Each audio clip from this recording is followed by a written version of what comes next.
coming home, I'm coming home. Tell the world I'm coming. Donc salut à toutes et à tous, on se retrouve pour une nouvelle petite série, donc une série des top 5 des maps aventures du mois. Donc dans ce cas-ci c'est le mois de septembre et on va commencer tout de suite. Donc en numéro 5 on retrouve TNT Sweeper, donc ça c'est pas vraiment une map aventure mais plutôt un petit plugin. Donc j'ai quand même voulu vous la présenter parce qu'elle est vraiment sympa. Donc comme vous pouvez le voir tout de suite, donc là il y a des niveaux comme dans le démineur. Et donc c'est vraiment, ça suit vraiment l'esprit de Démineur. Moi je suis pas vraiment un adepte de Démineur, donc j'ai pas pu vous montrer un gameplay vraiment bon. En plus j'ai pas vraiment le temps parce que c'est un top 5. Donc là vous voyez vite fait comment je fais, comment ça se passe. Mon pote qui adore Démineur, il m'a dit vraiment qu'on peut passer des heures dessus. Et c'est vraiment cool parce que c'est en 3D. Le seul petit défaut c'est que des fois on marche sur une place de pression alors qu'on veut pas. Mais bon ça on peut rien y faire. Donc voilà. Donc ça c'était pour la cinquième place. Donc en numéro 4 on retrouve Rogue Quest qui suit le jeu Rogue Legacy. Donc c'est vraiment une super map mais vous allez comprendre directement pourquoi numéro 4. Donc c'est vraiment une map superbe avec une superbe histoire derrière. Le seul petit défaut c'est les murs en cobble que vous voyez sur le côté. Donc la plupart des maps sont souvent accompagnées d'un décor, des montagnes sur le côté et tout. Alors que là c'est du mur en cobble, c'est le seul petit défaut, sinon la map est vraiment top. Euh, Aussi il y a un truc qui m'a vraiment plu, c'est que dans la map on a le choix entre 4 classes. Donc ça donne vraiment un dynamisme vraiment super à la map.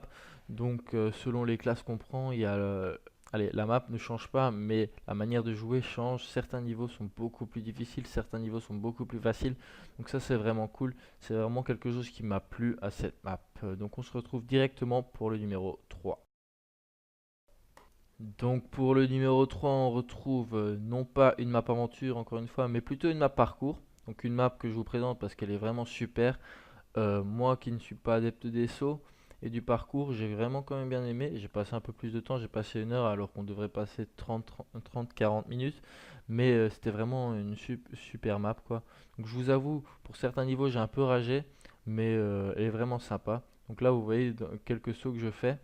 Donc là je vais fail, mais ça c'est pas grave, ça c'est vous qui jouez, pas moi. Donc aussi, ce qui m'a vraiment plu, c'est le fait d'avoir aussi des niveaux. Donc il y a facile, normal et difficile. Et selon ce qu'on choisit, on peut passer des niveaux.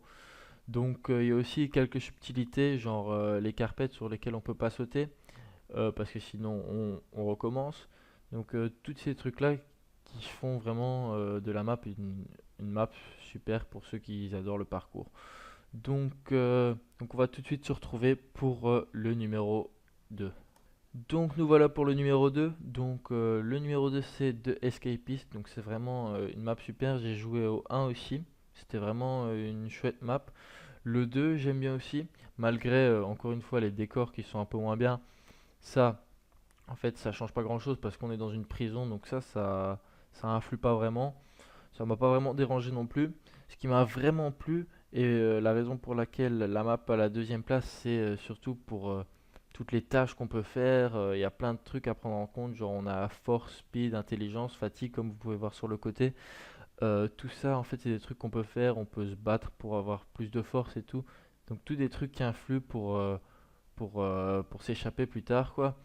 Donc, c'est vraiment cool. Ça a l'air d'être une petite map, mais il y a quand même une bonne histoire dessus. On peut facilement passer une heure et demie à jouer la map. Donc ça, c'est cool quand vous avez un peu de temps à perdre. Donc voilà.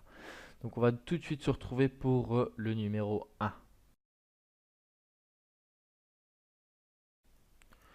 Donc le numéro 1, c'est Castle Cold Flame. Donc Castle Cold Flame mérite amplement sa place. Vous allez tout de suite comprendre pourquoi. Donc de 1, les graphismes qui sont vraiment sublimes. Donc le décor qui m'a vraiment plu, c'est de un, on est plongé vraiment dans un univers, je dirais même moyenâgeux, avec la neige et tout, c'est vraiment un ensemble de détails vraiment superbe. Et de 2, vraiment un truc qui m'a vraiment plu, c'est vraiment le mélange entre parcours et PvE. Plus dans, encore une fois, je le mentionne, mais c'est vraiment ça qui m'a tenu à cœur, quoi. C'est le décor qui est vraiment sublime. Donc, euh, donc ce sera tout pour ce top 5. Je vous laisse encore admirer cette belle vue. Je vais encore juste vous demander Un dernier petit truc pour me soutenir, c'est ma première vidéo, donc n'hésitez pas à lâcher un commentaire pour dire ce qui ne va pas et à lâcher un like, ça fait toujours plaisir. Donc voilà, on se retrouvera pour une prochaine vidéo. Bitch, I wanna party like Chris Farley.